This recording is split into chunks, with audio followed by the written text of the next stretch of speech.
কলকাতা হাইকোর্টের নির্দেশ মেনে ভরাট জলাভূমি পুনরুদ্ধার করার কাজে নামল বহরমপুর পৌরসভা। গত 10ই ফেব্রুয়ারি কলকাতা হাইকোর্টের বিচারপতি অমৃতা সিনহা সমস্ত দিক খতিয়ে দেখে ভরাট করা অংশের মাটি কেটে সরিয়ে ফেলে জলাভূমিকে আগের জায়গায় ফিরিয়ে দেওয়ার নির্দেশ জারি করেছিলেন। সেই নির্দেশ মেনেই শুক্রবার বহরমপুর স্টেশন লাগোয়া এলাকার পুকুরের ভরাট জমির মাটি জিসিবি দিয়ে কেটে তুলে ফেলার কাজ শুরু করলো।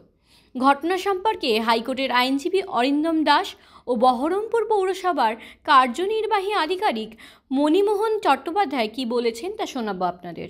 বহরমপুর মিউনিসিপ্যালিটি যে কোনো মিউনিসিপ্যাল এরিয়াতে আমাদের যিনি এক্সিকিউটিভ অফিসার উনি হচ্ছেন এখানকার competent authority under inland fisheries act.